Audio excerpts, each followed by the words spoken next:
Welcome to Ignite the Spark Within, a podcast designed to do just that. Ignite your spark within you. I'm your host, Sarah Malone, owner of Spark Fitness and Lifestyle Coaching and voted Yahoo Finance's top 10 female coaches to follow in 2021. I believe everyone has a fire inside them, a powerful purpose, a story waiting to be told, and everyone can uncover and unleash this power. Every day you have the choice to either let your experiences shape you or take control and use your experiences to shape the world around you. You were made to experience happiness, freedom, joy, purpose, love, passion, and abundance. Disrupt the status quo, think for yourself, and join forces with those around you doing the same. Join me for thought-provoking conversations along with the strategies needed in order to help you ignite your spark within.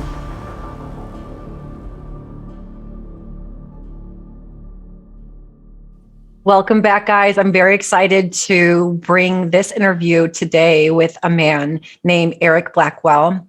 He owns his own Spark Woodcrafting business, but more importantly, we're here to talk about an app he's developed with Mark England for Mark England's Enlifted course, which focuses on, you guys have heard me talk about this so much, the language, the stories that we tell ourselves, and really just flipping this language, just most oftentimes destructive language, on its head to create a more empowering life and environment and to start actually creating the life that we desire and get us out of some pain. It helps to heal as well.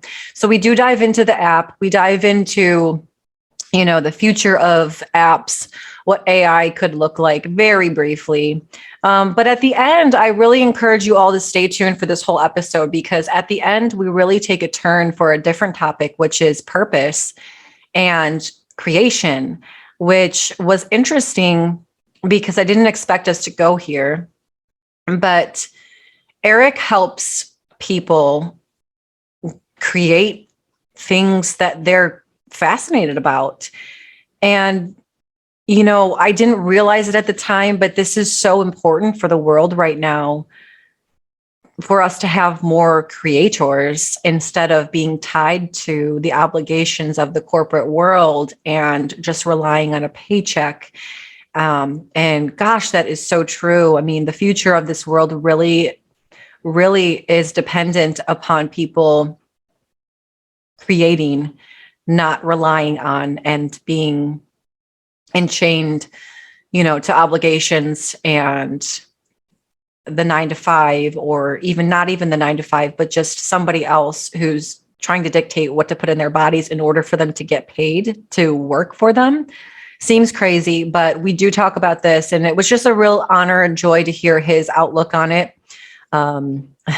Turning triggers into sparks, which are expansive and create fire. No pun intended here with my podcast, but I hope you really enjoy this episode.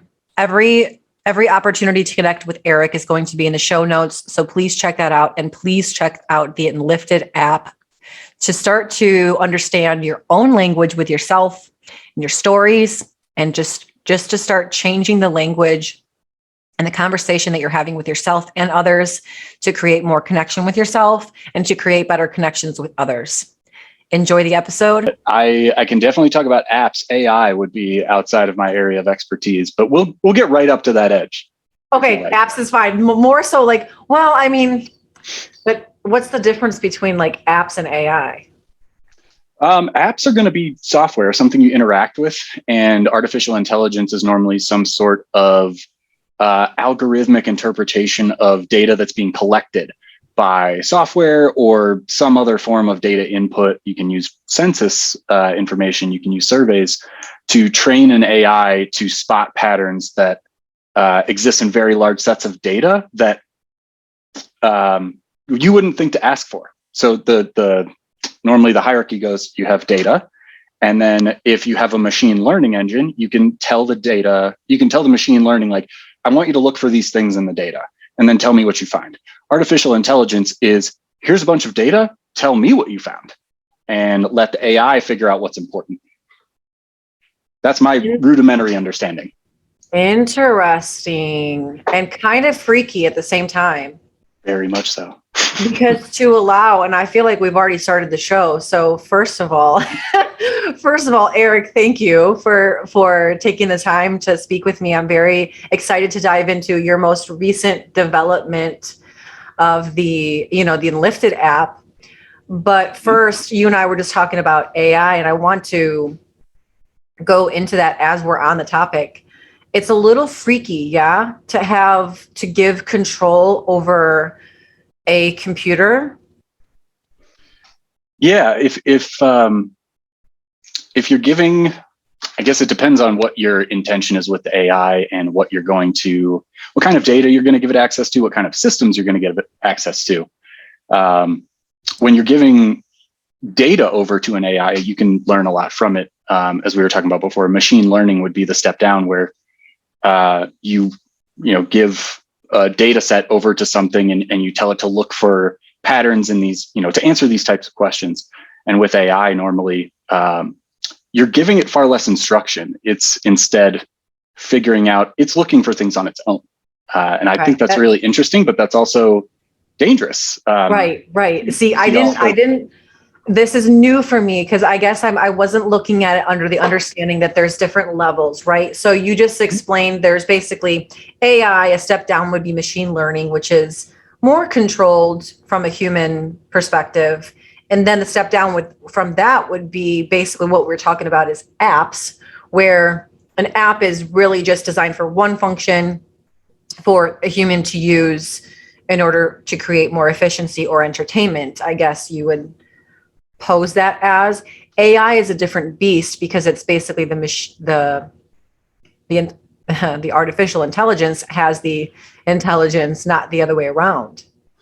Yeah, AI will make its own connections normally. And when you have apps, you have software that essentially has, like you said, a singular function or a set of functions that in my line of work we call use cases. Basically things that it'll do to help the user solve problems. And oftentimes when you're creating those systems, those things that will solve problems for users, there's a lot of data that you can collect and a lot that you can learn from the data. When you're using machine learning, you can give it a very large set of data and then say, hey, I want to know more about how people use this particular part of the app. And then it'll go looking for correlations in the data. And then AI being the step up where you're giving it a lot of data and it's going off and finding its own thing. It's basically determining what it wants to learn about and then digging into it. But like I said, that's a very rudimentary understanding that I have. Yeah, that's right. And I understand like that's not your specialty. We're talking about apps today, but I find that truly fascinating because I never looked at it from that lens before, Eric, of that perspective. And that freaks me out even more. Oh my gosh, I can't lie to you. It should. But AI is scary because when we give it data and it interprets its own patterns in the data, and then it also is connected to systems where it can make changes. That's where all of the sci-fi narratives start is, you give a computer the entire history of humanity. It's probably not going to form a very positive opinion of human behavior because we have exhibited a lot of stuff that is not self-serving. That's a good point.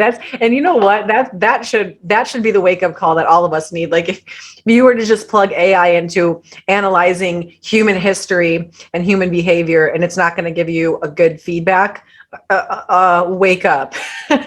Yeah, in a lot of these stories, the AI becomes evil somehow. But I think if you look at our recent history with, how divided people are on certain topics, we're not giving an AI reason to believe that we're making the right changes and that we have awareness around what we can do better.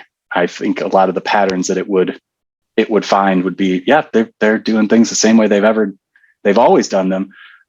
They now do them faster.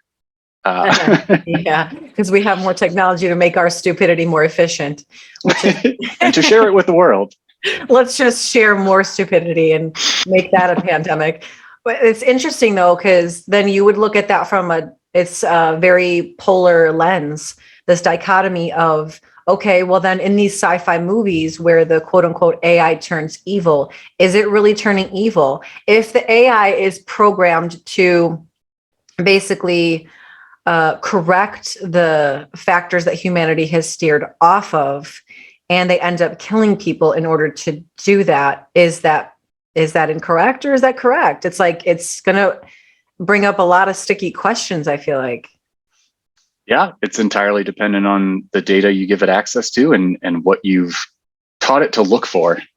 Yeah, there's a lot of different ways that can go, but I believe as long as we are careful around what kind of changes an AI can make, you can actually learn a tremendous amount from how a computer system makes sense of data and how it forms those neural connections, much in the same way that we do in our brains. We can learn a lot from watching how that happens in a silicon-based infrastructure as opposed to the carbon-based one that we inhabit.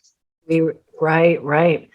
Let me ask you this, because there's two extreme, and I swear we'll move off of AI because but now that you got it started, I'm blaming it on you. What is because there's two extreme ends of the spectrum. Then there's like back to the roots type of mentality. Then there's complete AI. And then so if you had to choose in order to survive, would you be plugged in or no? Are we talking Matrix style plugged in? Yes. Oh man. That's a tough question. Reality is what you.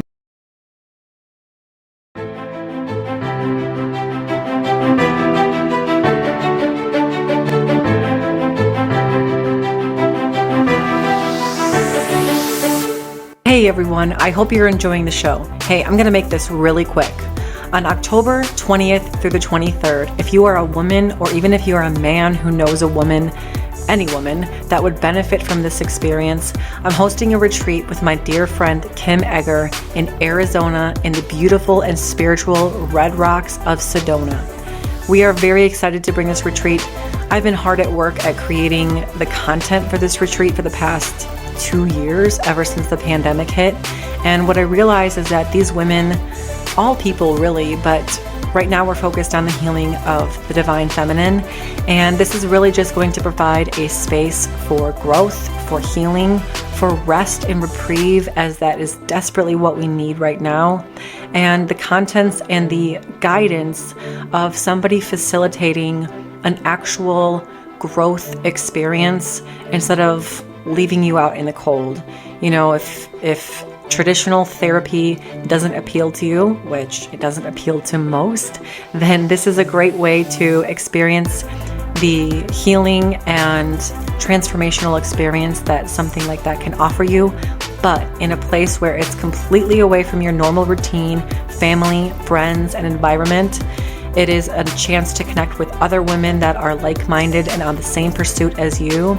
And we're just going to spend 3 nights together in the beautiful Red Rocks of Arizona, healing, growing, doing the work, meditating, doing breath work, and exploring nature. So if this calls to you, if this appeals to you, we have limited spots available for this retreat, and we're just so excited to bring it to you. So you can email me at sarah@sparkflc.com or at any of the links in my social media bios. You'll find a link there to book a connection call with me, just to make sure that this retreat truly is for you.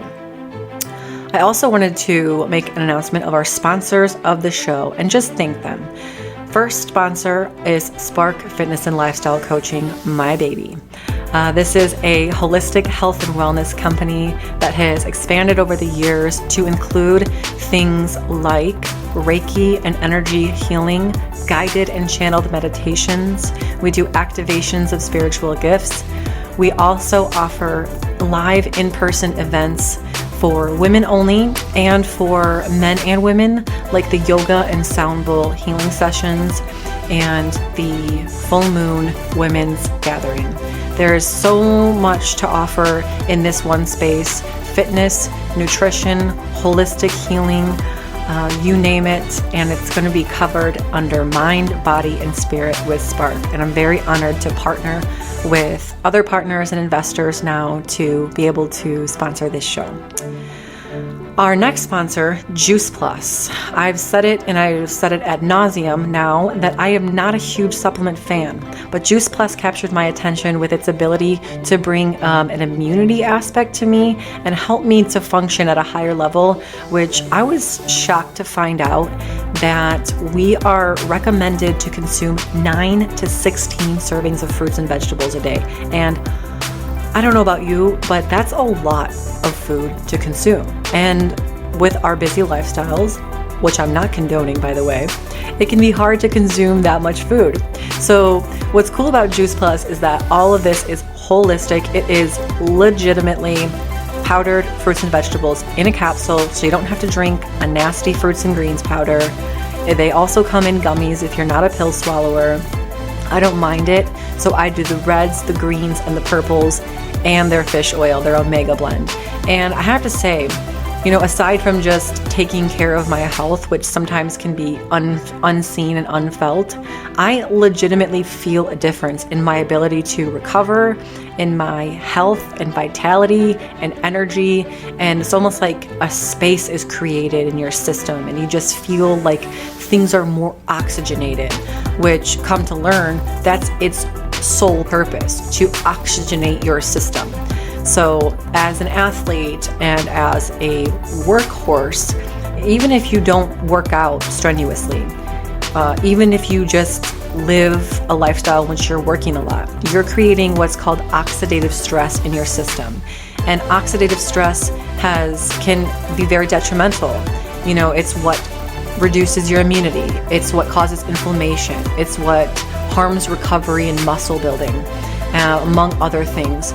So Juice Plus has been a huge crutch and an important aspect in my own journey, not just athletic endeavors, but health as well.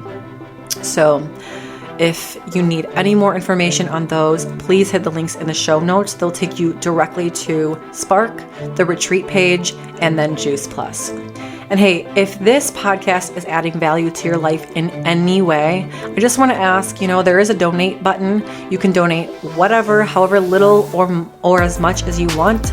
It does not have to be recurring, but just as a thank you for, continuing to provide valuable content on this page, it really helps to keep this podcast going and just supports good quality information.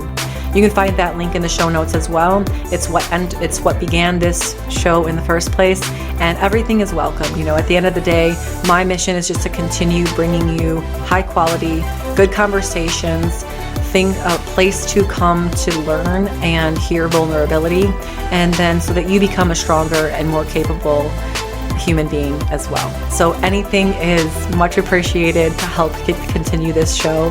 And before you get bored and start skipping, let's get back to the show.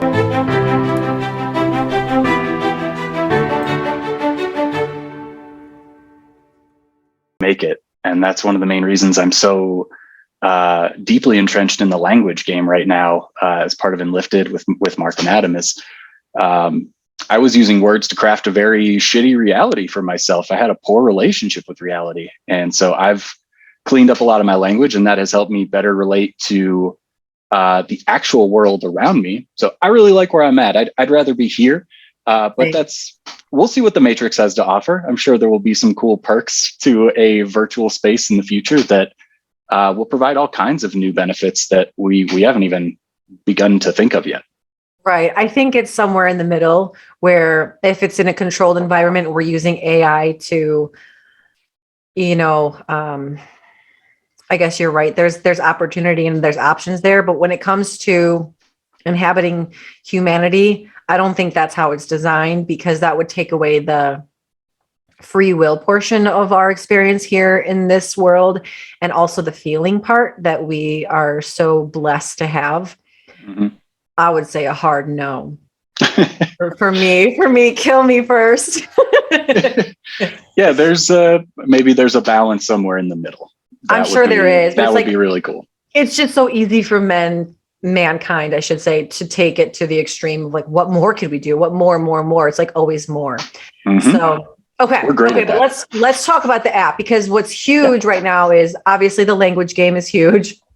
We're both in Enlifted, Mark England's community, which is like kind of a cult. I feel like a good one though, very beneficial one. So tell me about the Enlifted app is out. Yes. Yeah, it's currently in beta. So we have given it to users via a direct link, which I'd be happy to share with you, so you can share with your listeners if they'd like to give it a try. But there's also a chance it will be in the App Store by the time this interview goes live.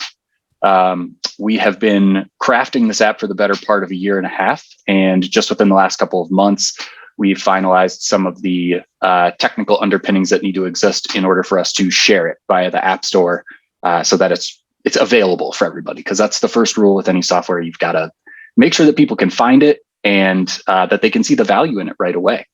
And we've crossed that threshold now. We have people using it. We're getting feedback. We're iterating on it. I'm very excited for where it's going, because the feedback so far has been very positive, and we've just begun to scratch the surface of the problems that we can solve with this thing.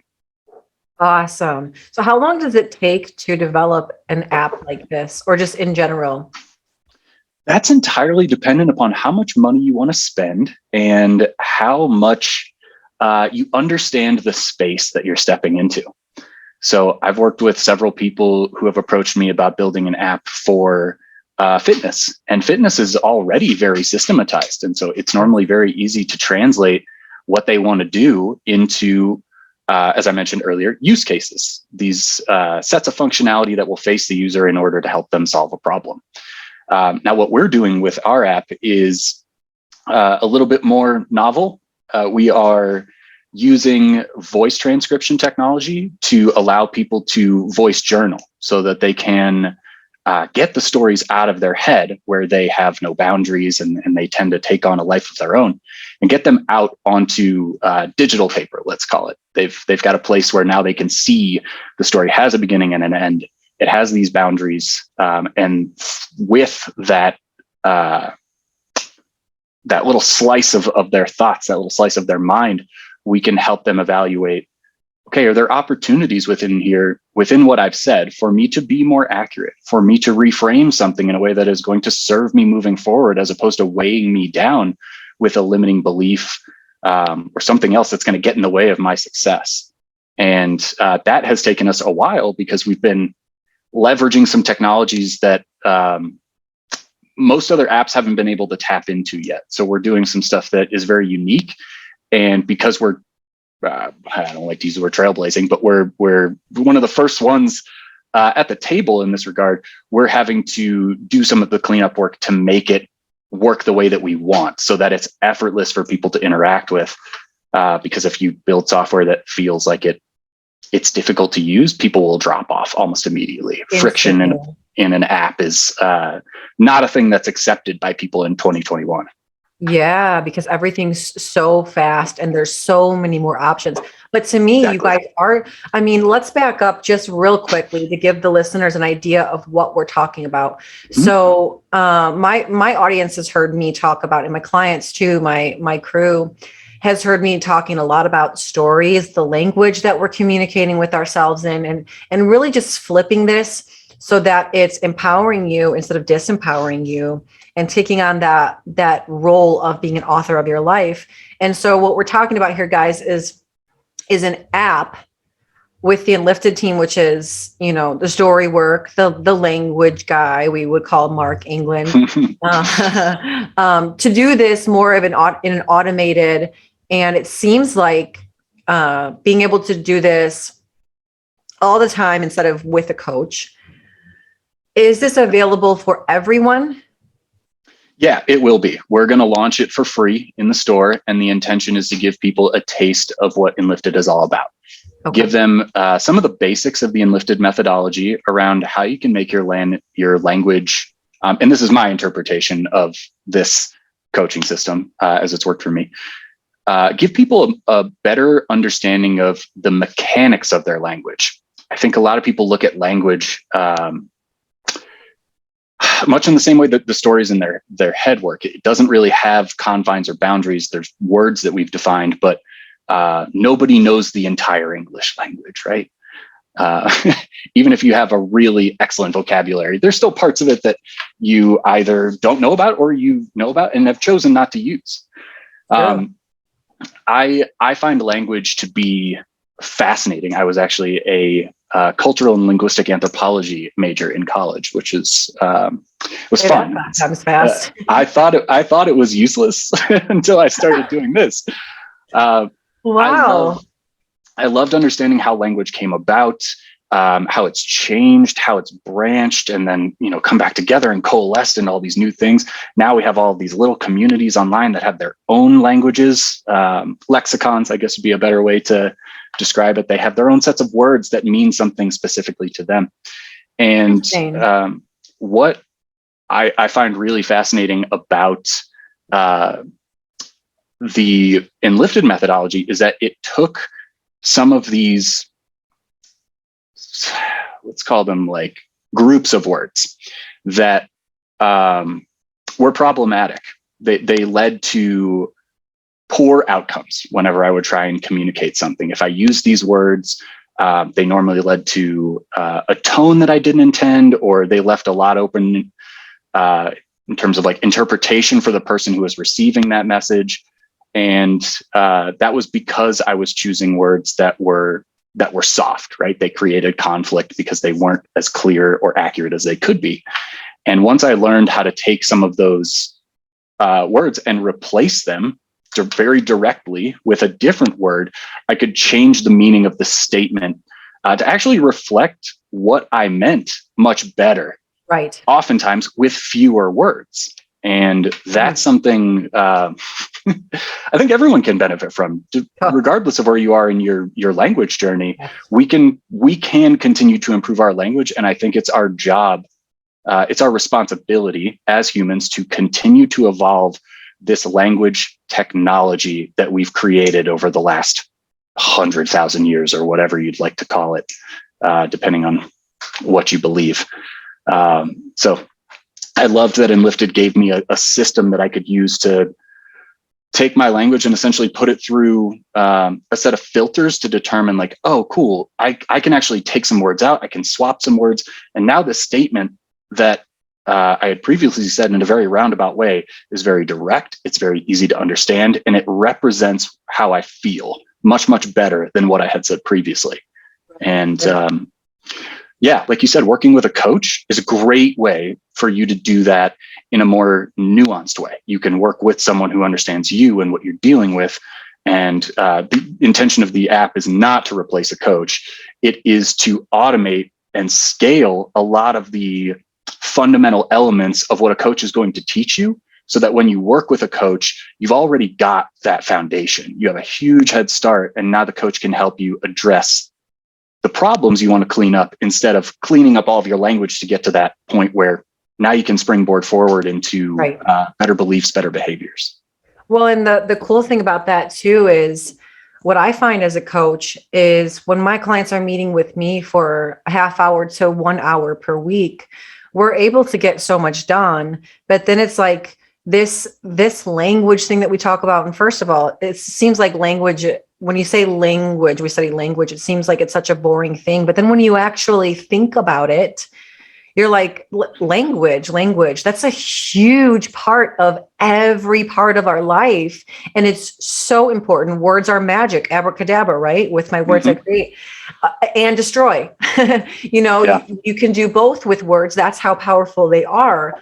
Mostly the ones that we say to ourselves. What I find is that people don't slow down long enough or often enough to even recognize how they're communicating with themselves and what those individual words, like Adam Chin was just on Kyle Kingsbury's podcast, and he broke down a simple sentence, and it seems nuancing and it seems like, oh, you're getting so picky. But when you start to change those individual words one by one and really condense it down, you're like, that's a totally different message that will literally change my entire direction. Mm-hmm. And so what I think is so powerful about the app itself is that this allows people to do homework. and condition it. Because if you've been wired one way or thinking a certain way or just going, to break that up more frequently is just going to make those sessions that you are, working with your coach or not, or whatever, more effective. Yeah, absolutely. We call it cognitive fitness in Enlifted, because that's really what it is. It's about doing the reps, and it's about becoming more resilient. For me, it was emotional resilience that was cultivated through this system. For a lot of people, I know emotional resilience is also an outcome, but there's what I hear from people is that they become better at setting goals. They become better at handling difficult conversations. They become better at presentations. Well, I was just working with someone earlier this week who was really nervous about an interview. And they're like, I just always blow interviews. I feel like I get in there and I get all in my chest and I'm breathing up like, in my neck instead of into my stomach. And I just get caught up in the moment, and then I don't represent myself very well. And it's like, wow, there's a lot of stuff in there we can work with. Does that? I was like, ooh, ow, like every word you said, like in my head. A lot of tearing themselves down and telling themselves that this is how it always goes. And a lot of times the words that we use are not accurate. And what Enlifted was all about for me was becoming more accurate. Because as soon as I did that, now I had a measure for whether or not my language was successful. Previously, I was measuring my success based on how well I felt someone understood me. And then I eventually came to the conclusion that how other people understand me is not my responsibility. I can stand up in front of an arena of 100,000 people and I can say, my shirt is green. And there will be 100,000 different interpretations of what I just said, which is a fact, right? My shirt is green. But every single person in that arena is going to hear that message differently. They're hearing it through their own experiences, their own traumas, all these different filters.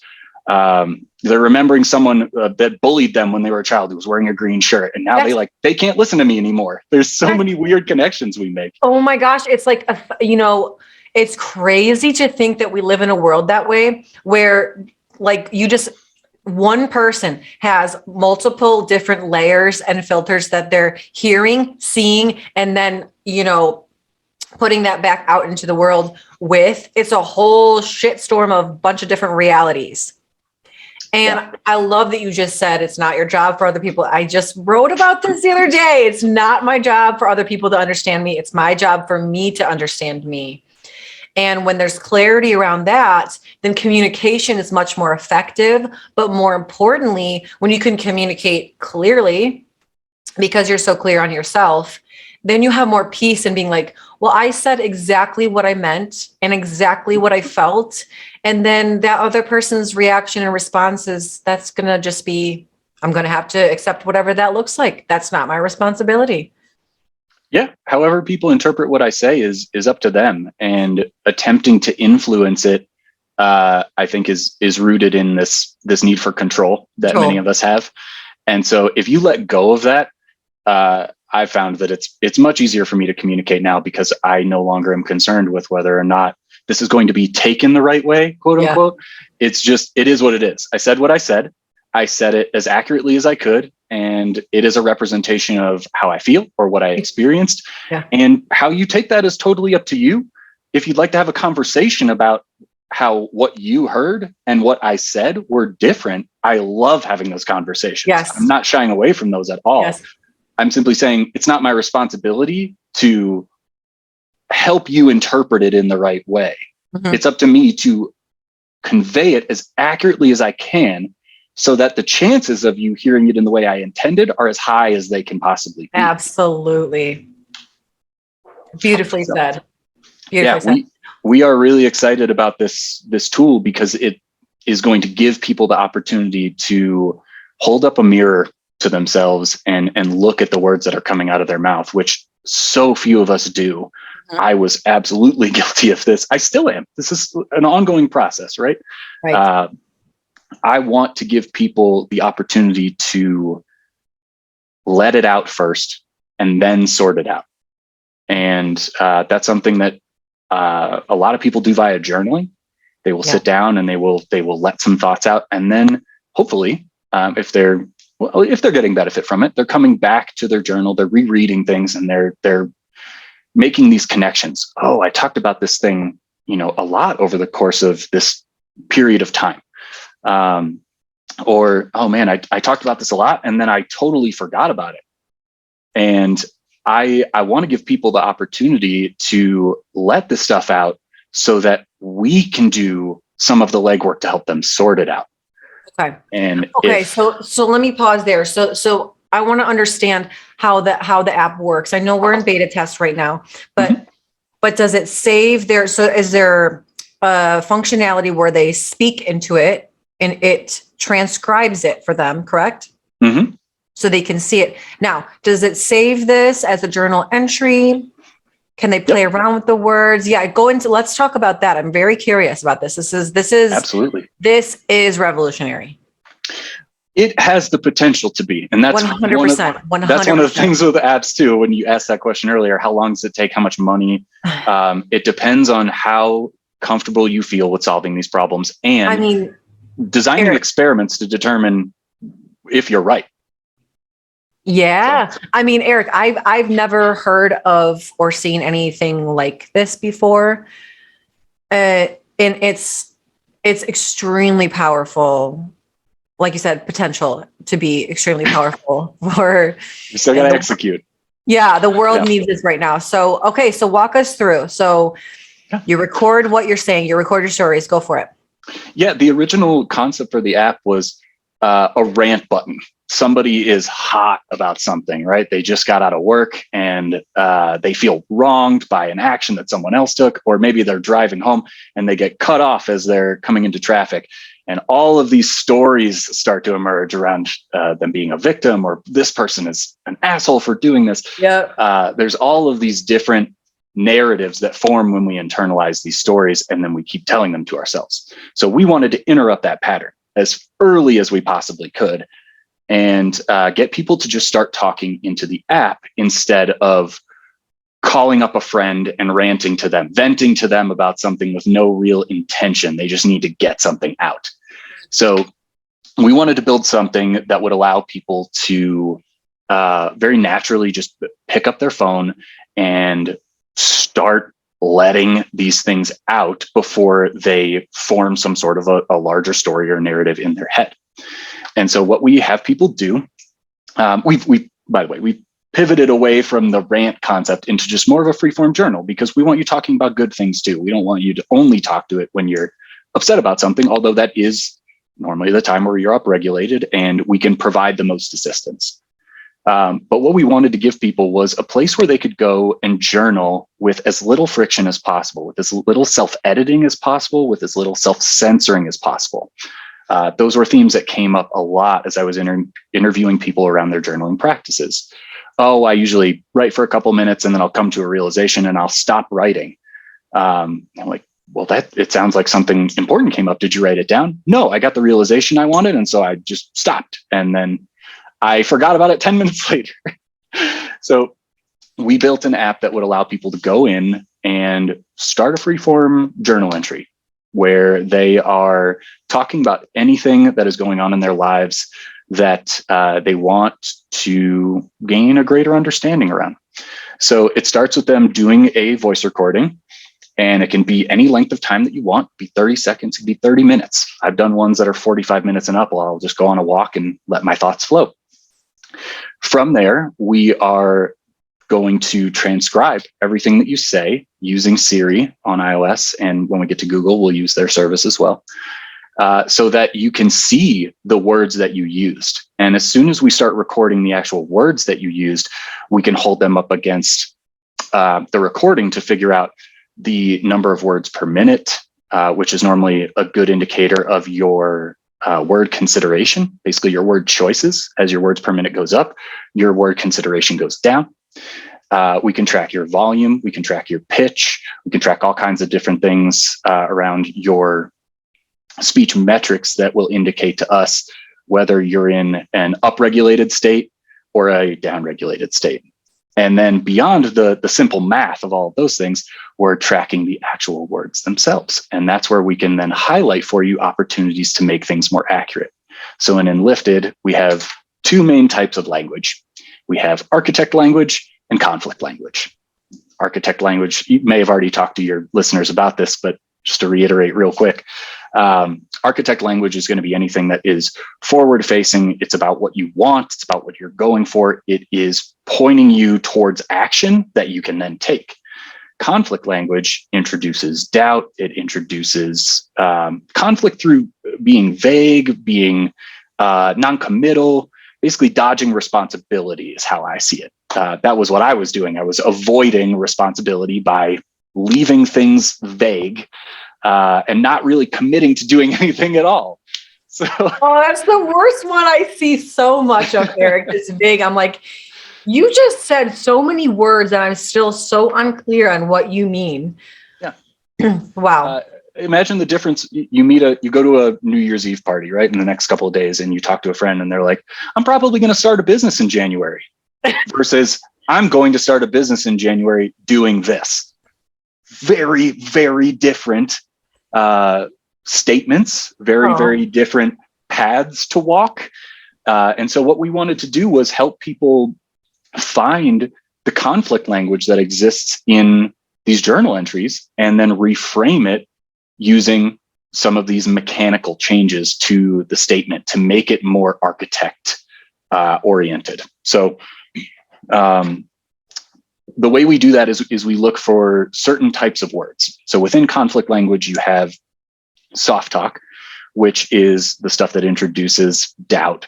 So I might, I think, probably, maybe, sort of, all of these things that soften our language in order to make us appear less, make us feel less direct. Because I think a lot of people view directness as being very confrontational. I'm of the opposite mind. I want you to be as direct as possible because then we can have a real conversation. Yeah. Well, and also I find that people avoid that directness because going back to what you said, it's a responsibility. So once you get super direct, now it's like the fear creeps in of like, what if I can't? Mm-hmm. What if I don't do it? And it's like that fear. Yeah, absolutely. Of being held accountable to your words and what you're putting out there. Right. If you're vague, no one can hold you to anything because you didn't actually define anything. I said I probably would. Yeah, probably was an operative word. Yeah. So we want to highlight soft talk and help you either eliminate it or solidify it. I don't want to hear that you might start a business in January. I want to hear that you're starting a business in January so I can figure out how I can help you. You're my friend. If you're probably going to do it, then there are multiple steps before I can do anything to help you because it's not a real thing yet. Yeah. Like I'm out. I'm not putting my intention and my energy towards a probably. Right. Yeah. Let me know when it's solid and then I can figure out how to assist, how I can support you in this thing that you are going to do, not that you might do or you'll probably do. Yeah. How powerful is that? It's like you're opening up the door of opportunity for others to come in and actually collaborate and connect with you. And whereas with the soft talk, you're really limiting yourself to connecting and manifesting everything that you truly want. Yeah, definitely. Gosh, it's so simple, but it's so hard for people. And that is why I love Enlifted as a methodology, is because these concepts feel very nebulous and amorphous until because they are, until you create some definitions and then you're like, hey, these words fall in this category. And this category, it's not that this category is bad, it's that it represents an opportunity to be better. You can look at soft talk and you can make it more solid almost every single time. So why not go through the process of doing that and repeat that process until it becomes second nature to you? And then by extension, your language, your goals, all of the things in your life become much more clear because you're more directly oriented towards them. Yeah. And have you ever noticed what I find fascinating about this is the majority of the time, as people are speaking it out or writing it out, it actually begins to transform on the page. Like I know I've done journal entries before and I've read them back to myself before. And I'm like, it started out completely negative, horrific, like the whole world was falling down. And then at the end, I was like, and it's all my fault. And actually, I shouldn't have done that. And this is like taking ownership. It completely flipped. Like, and now I can have the opportunity to go speak my truth and blah, blah, blah.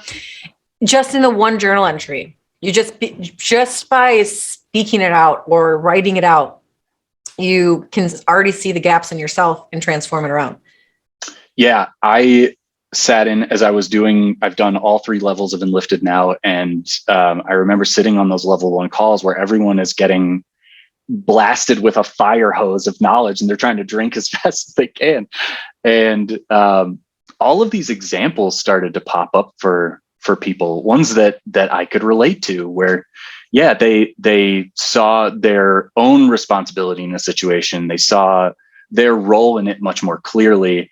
And it was easier for them to define than what to do next, what to do as a result of that thing. So one of the ones that I really enjoyed that Mark used a lot was, someone is doing this thing and I'm angry about it. Someone did this and I'm wronged. I'm the victim here.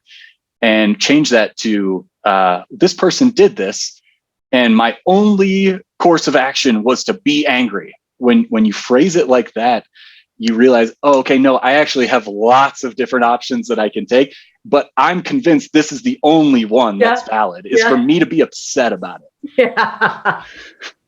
I love Mark's examples. He's so epic. He is. He finds just those examples that they really hit you. They cut right to the core. Yeah, because they're so obvious and you're like, you can identify it, and then he makes humor to it and you're like, God, I'm such an idiot. Like, I'm an asshole for doing that. And I also love that the methodology here is not centered around eliminating these words. It's about educating the user on what these words actually mean, like bringing greater awareness to the meaning of the word so that you can use it intentionally. Mm-hmm. When I use soft talk now, it's because something is vague to me. I'm not sure. And that is still fine to communicate. I'm not 100% sure on this particular topic. However, I can now more clearly convey everything else alongside it because I'm not injecting soft talk into every other sentence as I describe this thing. Yeah. So that was a really important one. There's also binaries. That's another opportunity that we'll highlight for users in the app. I hear people who use binaries. I now, it's like nails on a chalkboard when I'm talking to someone who uses binaries a lot. So give me an example of a binary. Yeah, I was about to name. I know you don't want to because you're definitely, I should hold back from talking about people specifically who I know use a lot of binaries. But you're going to get a bunch of calls after this. Eric, you asshole, you're talking about me. I use binaries all the time, Eric. Some people will hear this stuff and they'll be like, oh, shit, that's me. Okay. But yeah. Well, if that's you, then you just have that little, that's a defensive thing. And then that's okay. Because if you think that it's you, it probably is you, which means you're using a lot of binaries and you can stop now. Awareness is fine. I'm not judging. I am just, again, highlighting opportunities. So binaries are any words that close off possibility by painting things as black and white. And the most common examples that I hear are always and never. Oh, you always do this is a recipe for a really shitty conversation, no matter what you're talking about. If you tell someone you always do this, their response is going to be defensive. 100%. And so now we think about that. If you're saying that, communicating that with yourself, like, oh, I always do this. Yep. Now you're conflicting with yourself.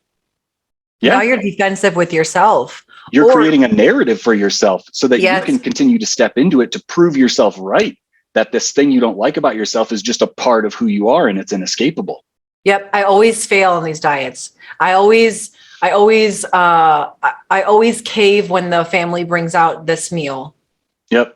I always flake on hanging out with this person. Yeah. I always blow these opportunities. I can never find someone who gets me, or I never follow. Yeah. I can never follow through. I hear always and never a lot from my friends who are on the dating apps. They have these narratives about everyone out there is like this, right? I'm sorry, but that's very ironic. Yeah, it's about recognition. It's about awareness. And so that's what we want to do, is bring more awareness to these words so that you can say, hey, instead of I always mess this up, it's I sometimes mess this up, which is actually probably more accurate as I rarely mess this up. And here's what I'm going to do to change it.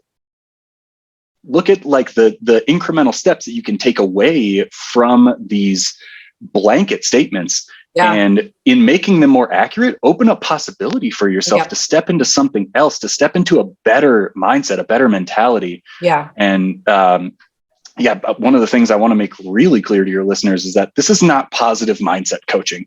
I see a lot of positive mindset coaching out there that is, frame everything as an affirmation, frame everything as a positive, and the positive mindset will follow. That is not what Enlifted is. And it's not true. That's not true. No, it's not. It's a different form of brainwashing. It's a different cult, essentially. 100%. So I love that Enlifted is it's centered around generating awareness, because when you have awareness, then you can more objectively assess, is this accurate? Is this belief serving me? Like, maybe this belief is accurate, but it's not one I want to continue with. I want to change it. Yeah. When you talk in binaries, you don't leave yourself the room to change anything. It just always is. It always will be. Yeah. So that's another one we really like to highlight. And the third and probably the most common one that I hear people use is negations. Negations is essentially any negative contraction. So can't, don't, won't, shouldn't, couldn't. There's lots and lots of them out there. I'm just saying a couple of those examples. I'm sure it's pretty clear to everybody.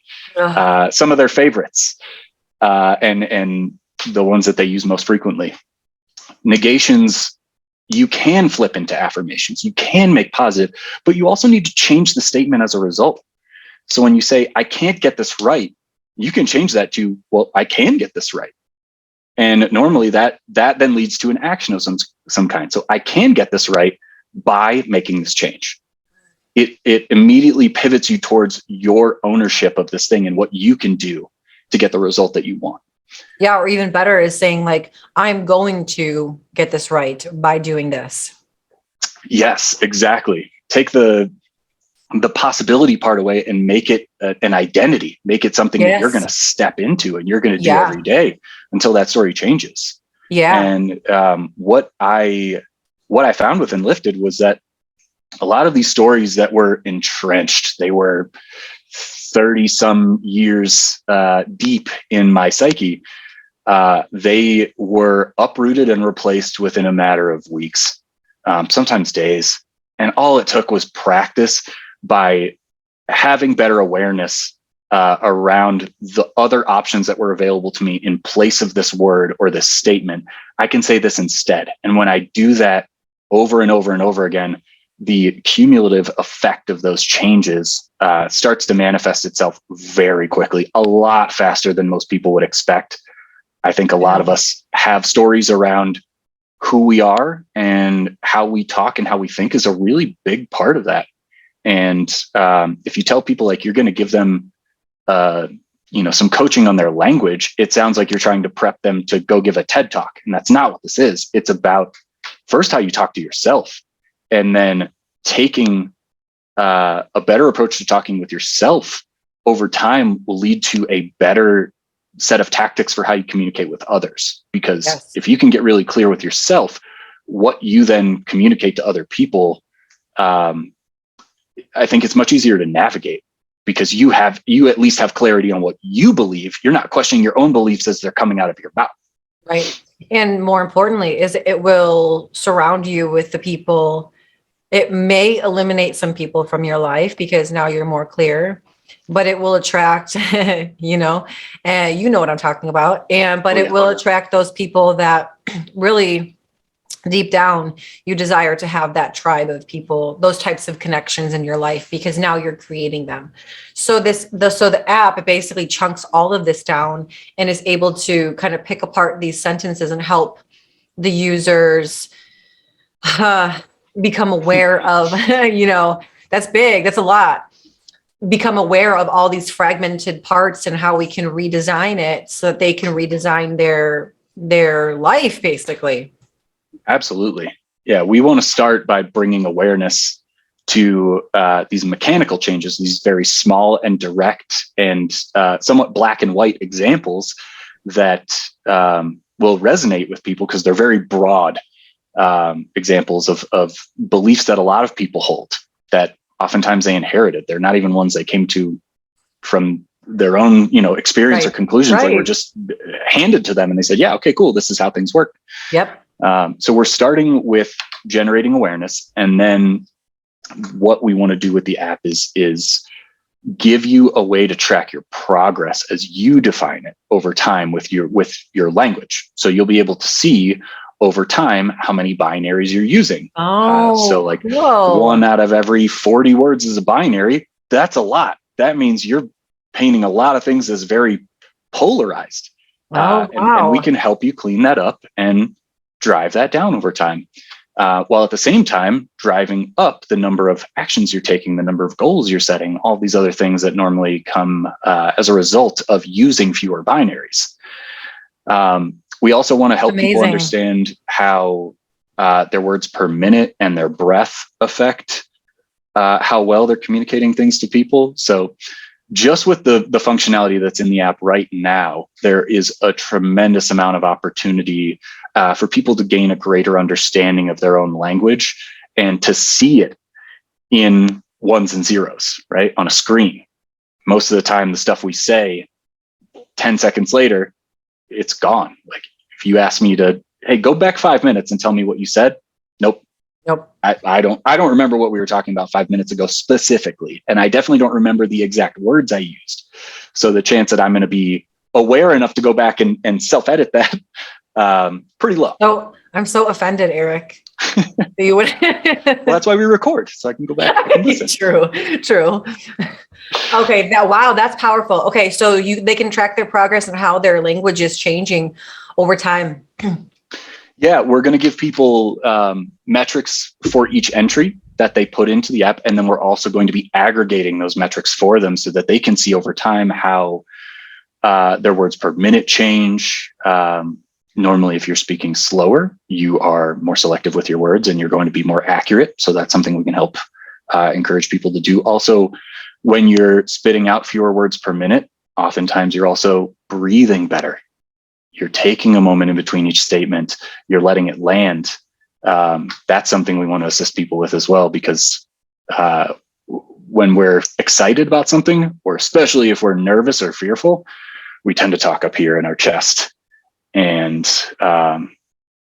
people hear that. Oh yeah. They hear you talking in your chest, and I don't trust it. It comes out in a lot of different ways. If someone is giving me a sales presentation and they're talking in their chest, I can smell the desperation, because they're not speaking from a place of experience. They're not speaking from like, I know I can help you. Yes. They're trying to close the sale as fast as possible. And so they're just spitting out words. And they don't have time to breathe because they're trying to get every single bullet point out to get rid of, to address all of your concerns so that they can ask for the close. They can make the sale. Yeah. I'm out. Yeah, exactly. Sorry, but I'm out as soon as I hear that. Absolutely. Okay. This is awesome. I'm excited to be using it. I'm excited for when it actually is launched fully to get it out to my clients too in my community. I am curious now. I think I understand, and I think my listeners understand the purpose of the app, which is very powerful, and it will revolutionize a lot for people. I'm curious though to see where you see. I know you are. Your main thing is creating apps. I am a creativity conduit, and apps are the most scalable option I found to get solutions to problems out into the world. So I've done that for the last 8 years or so. I've worked in the software space, helping to design solutions to problems in software that millions of people use every day. So what's your take on, because in the fitness world, the apps have become huge. So I'm curious to hear your take on apps as far as fitness and coaching goes and the automation of that and where you see it going. Interesting. That's a great question. Well, to start, I view apps as being more interactive than most of the other products that people are going to encounter out in the marketplace. So if I create a coaching course, right, or an online course of some kind that people can go through, that is going to be more of a workbook type product. Hey, follow along, fill in the blanks, answer these questions, and at the end, you'll have a full workbook. And you can use that to develop something else. Maybe it's a greater understanding, maybe it's a product, whatever. I really like apps because with an app, you can take the problems that people experience, and instead of saying, hey, fill out the answer to this question on the dotted line, you can instead say, interact with this thing. And interactions for a lot of people nowadays are far more powerful at teaching than any kind of like absorption of information delivered via text, even delivered via video. We find that people who interact with things tend to display competency much faster in that particular topic because they're practicing.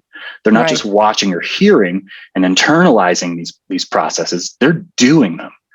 And that's why I love building software, because I spend a tremendous amount of time talking with the users, understanding their problems, and then developing solutions for those problems so that the technology eliminates the pain, or at least lessens the pain as much as it possibly can.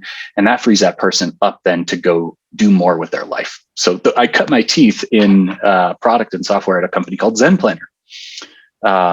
If you're in the fitness space, you've probably heard of Zen Planner. It's a competitor to MindBody, Wodify, some of the other programs that are out there for gym management. And I went there after having run my own fitness business. I was a personal trainer and strength and conditioning coach for a bunch of parkour athletes who were on Ninja Warrior, and loved it. Like, loved that community, loved their very unique approach to fitness and movement.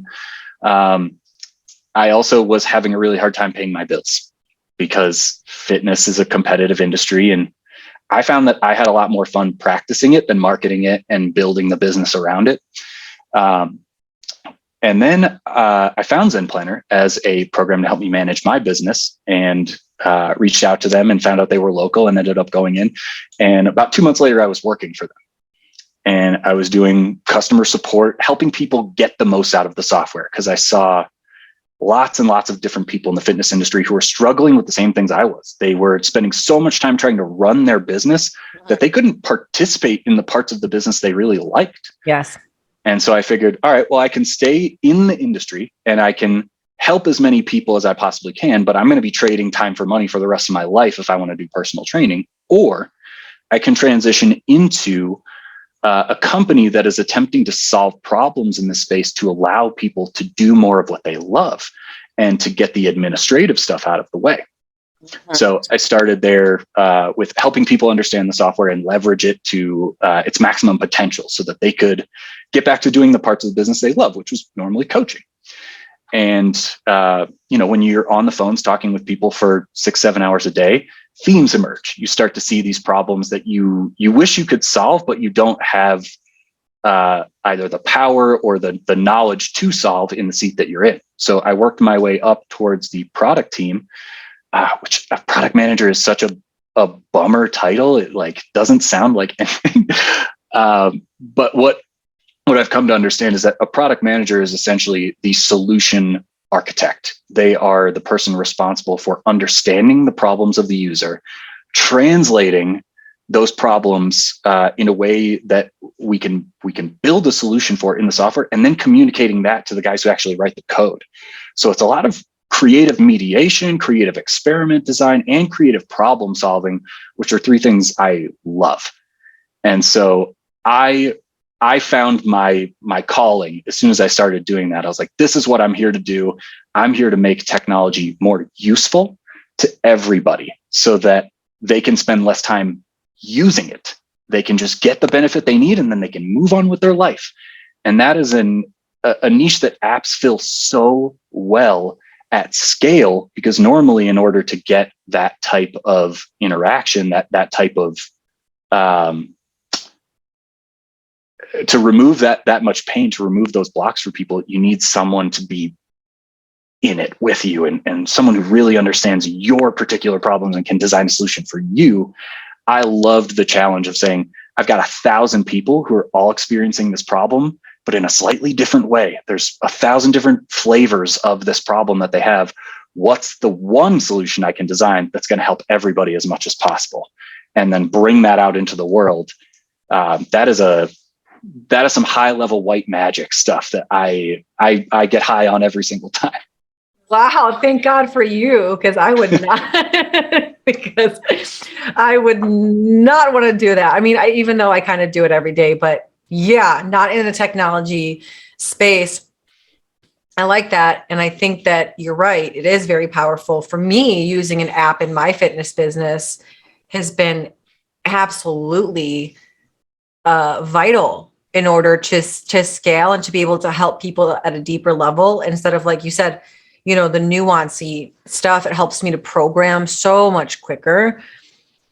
And so, but I'm curious, because I hear now a lot in this space of, and I'm hesitant to use the term AI in fitness, but like more automated.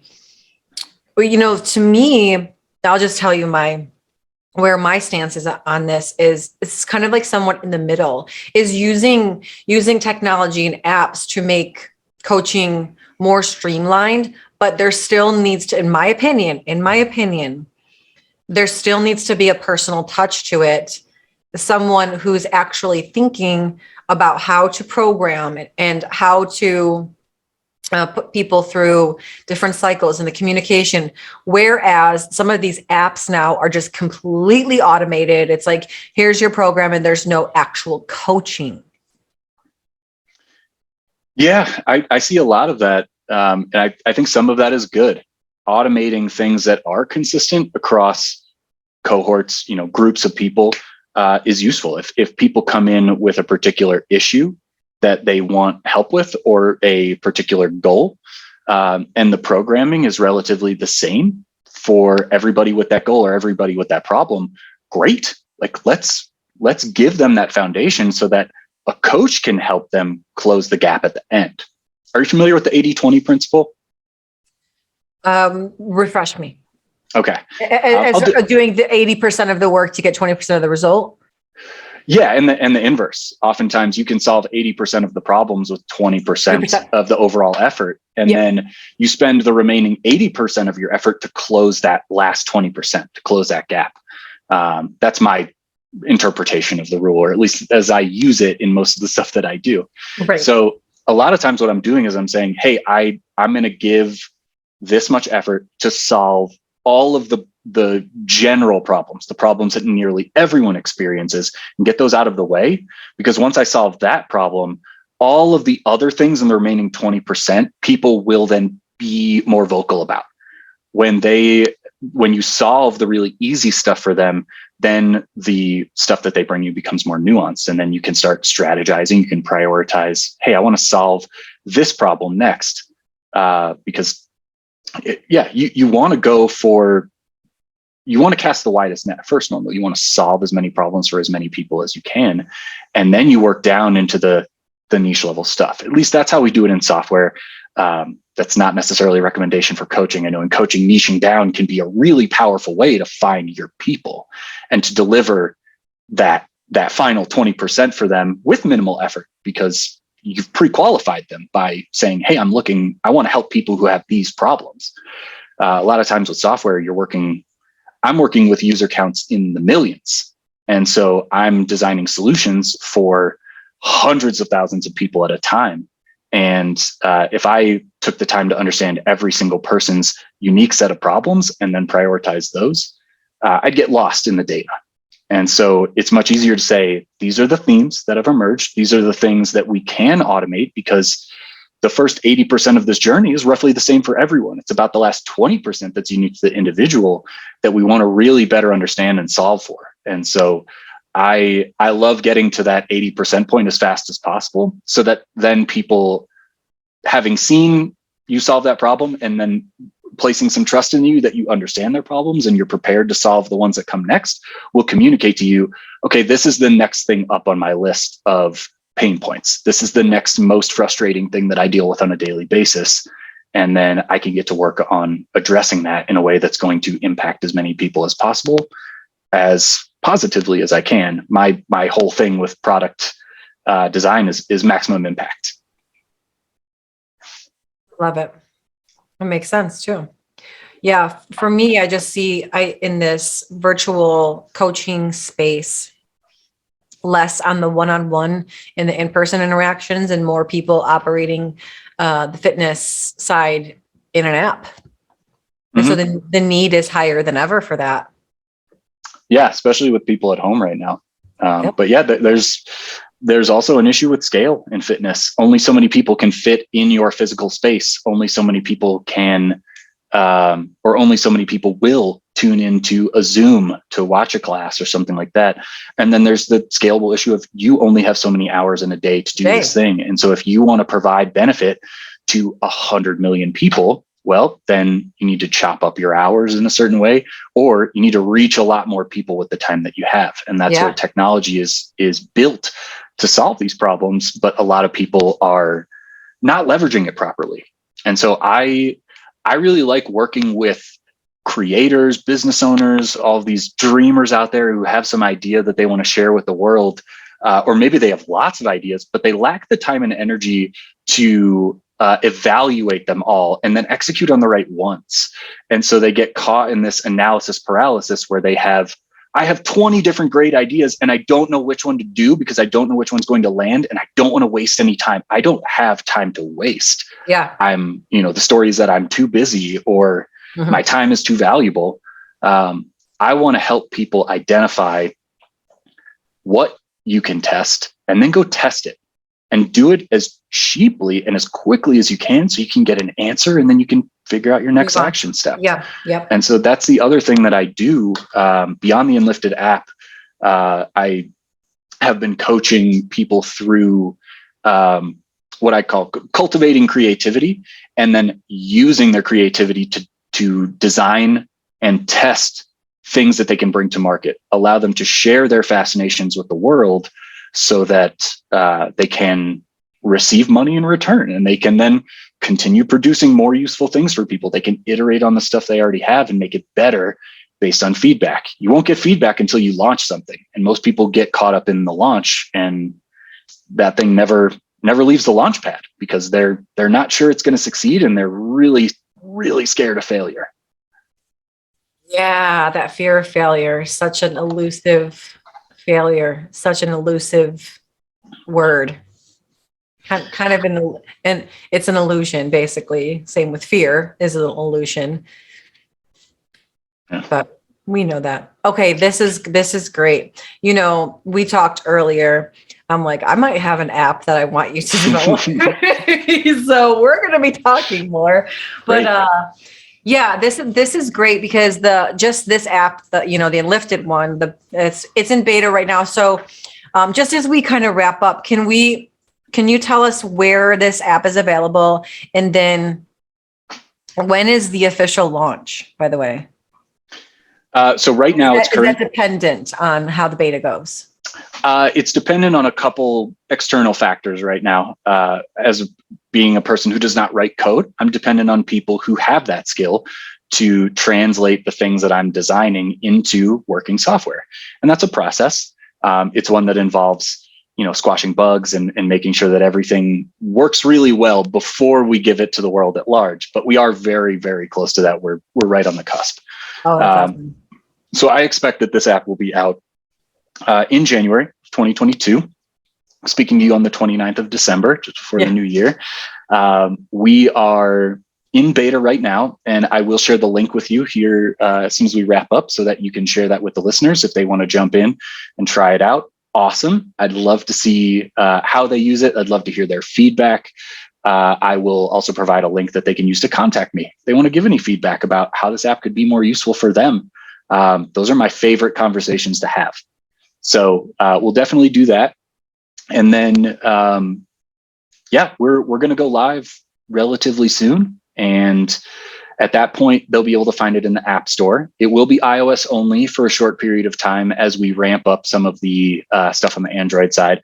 It will make its way to Android. I promise. I am an Android user first, so I'm definitely prioritizing that. Yeah. Apple was simply an easier path to walk for this particular thing that we were building. So that'll be out very soon. And if you are out there looking to develop your own app, if you're looking to develop your own product of any kind, a physical product, a digital product, go to creationplaybook.com. That's my website. I have some courses available there that you can use to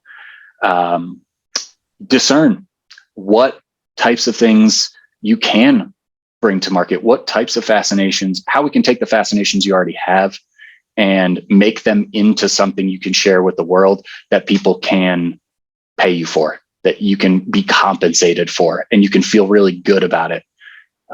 And set it up so that it can grow based on the feedback that you get from these people. I'm a big proponent of this concept of effortless creation, because I believe if you're operating in a space where you are fascinated and you can combine that with some form of expertise you already have, then you found your purpose. You found at least one purpose. I don't believe purpose to be a singular concept. Oh, do we have another hour to talk about purpose? I'm happy to come back and talk just about that, because that is a big part of my life. Is so passionate about that. Understanding purpose and what purpose actually means to each person. So that's a part of the program too. Oh, that's beautiful. So creationplaybook.com. I love that. I love that effortless creation, because really true creation, when you're in that flow place, when you're operating from the purposeful place, it is effortless. It's this flow that you just get in where you don't have any expectations. You allow whatever's coming through you to come through you to be created. To me, I like that purpose isn't just a one thing. To me, purpose is like this, it's a direction, and it's like a river. You know, a river is going like this. It's flowing, it's diverse, and it might redirect you. Yeah. And be ready for your purpose to change. Like if you get locked into a purpose as your purpose, it's the same reason I'm not a fan of like the term soulmate. It puts too much responsibility on that thing to be the thing forever and to never change. And it will. You will change. Your purpose will change. And so I walk people through a process of taking inventory of all of their fascinations, taking inventory of their obligations, shedding as much obligation as possible, and then stepping into the space where you feel empowered to create things from a place of fascination, because that energy is extremely attractive to other people. Yes. They like people, when they hear you expressing fascination in something without shame, they will seek you out. It is because they want to be able to do that. It's so true, Eric. And people are gravitated towards that because they want that for themselves. Yeah. I love that, shedding as much obligation as you can, because that's freedom. And when you feel more free, you feel more aware of all the things that are going to come in your path, that you could be like, well, now this is presenting itself and I'm going in this direction. And now you can, because you're not tied down to A, B, C, and D back here. That's like, I want to go, but I'm in chains. Yep. Obligation energy is the main reason I left my job in the corporate world and started doing all this stuff freelance and for myself, for the things that I wanted to design, because obligation energy has a tendency to leak into all kinds of other things in your life. And it's just a gross energy I want nothing to do with. And so here's a fun exercise for your listeners to do after they finish listening to this episode. Sit down, make a list of your fascinations. Do that for me first. Just humor me for 10 minutes. Sit in a silent room with a sheet of paper and write down everything that you are fascinated by. Stuff that you would learn about, like you would choose to go educate yourself on. You're seeking out information about it because it fascinates you. Then I want you to make a list of all of your obligations. And let's move past the obvious stuff. Like, I have an obligation to eat food so that I don't die. I have an obligation to breathe oxygen. But go ahead and take inventory of all of the other obligations in your life And then what I want you to do is circle every single bullet on that list of obligations that you can get rid of in the next 24 hours with a phone call or an email, and do it and see how different your life is on the other side of that. Oh, so good. I'm going to do that now too. I have a very simple, like I have eliminated a lot of obligations by choice. I choose not to chain myself down. I don't own a home, and that's for a reason. Everyone's like, oh, it's a good investment. It might be, but to be honest with you, that chains me down to a place. It chains me down to a mortgage. It chains me down to so much, like taking care of the home, all this stuff. I just see a boatload of obligations that would restrict me from being a free thinker. I say, no, I don't have a TV. Yeah. Like, I don't have a car payment. I don't want all these things. I don't want all these things because they're obligations that are just going to keep you in this lifestyle of having to acquire and maintain what you already have. And that just takes you away from being able to maneuver towards greater things. Obligations take up space. And I want you creating as much space as you possibly can for yourself, because it's in that space that you'll find your purpose. You'll have the opportunity to practice the things that will lead you to what really lights you up. Your business is Spark. Is it Spark Fitness? Spark Plug Fitness? My woodworking business, that's one of my creative outlets. I love woodworking and making physical things. It is Spark Woodcraft. It's really funny that we have that in common. I named it that very intentionally because I came to the conclusion at the beginning of my personal development journey that triggers were a problem. Like, being triggered was not a thing I wanted to be susceptible to anymore. I wanted to become untriggerable. And so I started interpreting every single trigger that I could recognize and acknowledge as an opportunity for a spark. A spark is the inverse of a trigger. A trigger hits you and it brings you down. It's constrictive. It makes you feel trapped. And a spark is expansive. It's the start of something. And so I want to, this is part of what I do with the coaching program, is when we're cultivating creativity, we're learning how to take our triggers and convert them into sparks by saying, hey, this thing that's hit me this way every single time and has elicited this reaction that I don't like, I'm going to instead approach it creatively, so that the next time someone says this thing that triggers me, I'm going to recognize right away, this is an opportunity for me to practice creativity, for me to treat this as a spark, to have a new conversation with this person and to learn something new about myself. Look at everything you do as an experiment and an opportunity to learn, and sparks will start flying all over the place. I love this so much. If my listeners could see me, they're like seeing me like a little girl, like just giggling, because it's so true. Like, when you approach life with that mentality of curiosity and like fun, like this whole thing is just one big game. It's like one big fun house. And we have the adventure of a lifetime.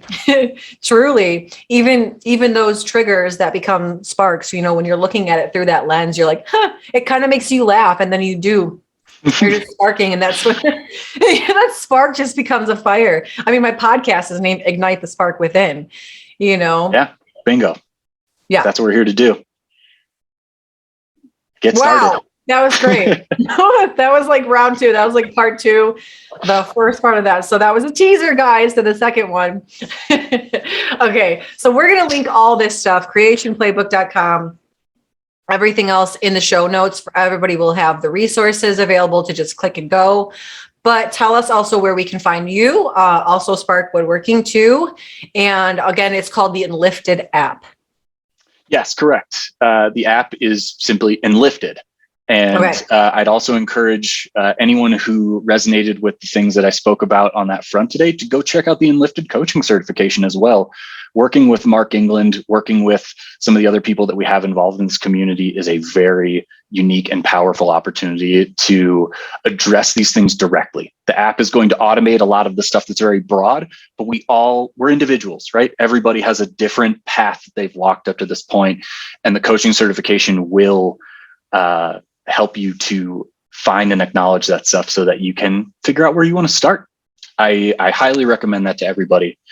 Creationplaybook.com is a great place for you to go if you're looking for a little bit of a creative boost, or if you want to bring something into the world. You want to share something that fascinates you with the world and you're unsure how to do it.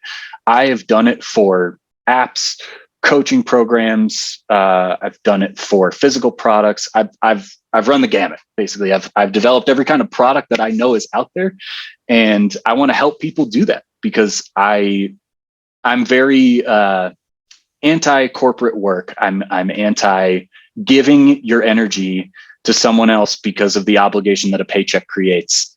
I want you working for yourself, and I want you to enjoy it. I don't want it to be a slog. I want it to be something that you get up excited to do every single day, like I am. So Creation Playbook is where you can go to find some blueprints, a playbook for how to do that. And you can also reach out to me there if you want to book a discovery call and talk more about your own personal journey and what you want to create. We can get into a more specific plan for how that would work for you. And then if you're interested in the woodworking stuff that I do, go to Spark Woodcraft on Instagram, and you can see some of the work that I post there. I also have an Etsy shop under the same name. And I do have an Instagram profile for myself under Eric Makes It, all one word. But I'm not that active on Instagram, truthfully. I find it to be a little tedious. It feels like an obligation most of the time, and so I just don't really do it. You're making me think about hit a little close to home on that one. Yeah. I might have to make a little assessment here. It's, it brings a lot of value to a lot of people. And I find that when I go to make a post, I'm not ever excited about making a post. It is done purely out of obligation. Okay. So then I feel better because I love making posts. I don't know what it is, but I find Instagram, I was just talking to someone about this the other day. I find Instagram to be very therapeutic for me. This is going to sound so strange because I know that's not people's normal experience. But it's like a journal for me. Like when I'm making my posts, I'm truly pouring my heart into it. And some people even say to me like, oh, I know it's not like you writing and responding to all this stuff. No, it's truly me. Like I really love that part of it is part of my business for sure. But writing those posts to me is like it's almost like writing parts of my book. It's like these posts I'm making are making it. So, okay, I'm going to reframe it. Maybe it's not, it's kind of an obligation, but it's also enjoyable for me. It's an opportunity for you to tell your story. And I think that's great. If you really enjoy telling your story, please go out on Instagram and tell it. We need more people who are telling authentic stories. Yeah. I find that for myself, I'd rather create something. I'd rather, instead of telling the story about what I want to create, I'd rather just go do it. And so that is a direct reflection of the type of things I like to create. If you like telling stories, it's great for that. I love words. I love creating words. I love creating like inspiring thoughts. And when people reading it and then they reach out to me and I'm like, that's my purpose. Like I love that shit. That's beautiful. Keep doing that, please. I like reading them. Yeah. I think poetry is it's like words are pornography in some way. Like they make you feel something. It's sometimes just I don't know. It's intoxicating to me. Yeah. Okay. So I'll keep doing it, Eric. Thank you for your permission. Okay. All right. So one last question before we wrap up. I always ask this question and it's very curious to me. The best compliment you could ever receive if someone were to give it to you would be what? Oh, man. Right. Okay. So I got the best compliment I've ever received earlier this year from a friend. I had known her virtually for a couple of months prior to meeting her in person at a party that I went to in the Pacific Northwest. And she said to me, in those first 24 hours, she said, "You're trustworthy." And that hit me so hard. I immediately just tears came out of my eyes because holy shit, what better endorsement could someone give you? What better compliment could someone give you? I'm sorry, let me reframe. What better compliment could someone give me than to say to me, "You are trustworthy. I trust you." that really just cuts through everything else and honestly tells me everything I need to know about where I stand with you. And that is a characteristic. That's a personality I've worked to cultivate, is someone who is trustworthy, someone who is consistent, someone who gets results, and someone who genuinely cares about others and wants to help them. And so hearing you, I trust you, you're trustworthy. Like, that's clear to me within 24 hours of being, in the same physical space as somebody, was transformative and set me on a path for the rest of my year. So Jody, if you hear this, thank you. I so appreciate that. It has fueled so much for me in the last year, and will continue to. So that's number one for me. If something supplants it, I will let you know. Mm-hmm.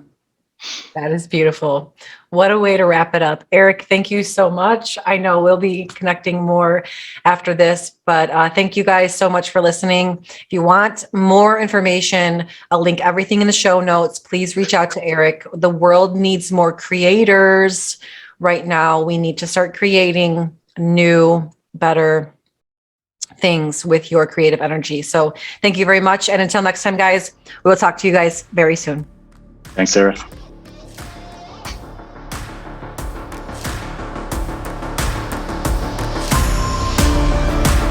Thank you so much for listening to this episode of Ignite the Spark Within. If this podcast brought you value, or you think it would bring someone else value, please hit that share button. My mission is to reach and help as many people as I possibly can, and you just never know who could use that one good piece of information. And hey, if you have any topics, discussion questions, or ideas for future episodes, you can reach me directly at sarah@sparkflc.com and just write podcast in the subject line. And if you haven't already, please rate the podcast on your favorite podcast channel. This helps bring awareness to the show. And don't forget to subscribe and turn on notifications so you're alerted for all future episodes. Please go ahead and follow me on Facebook and Instagram. And if you're interested in pursuing coaching for yourself, you can visit sparkflc.com for more information.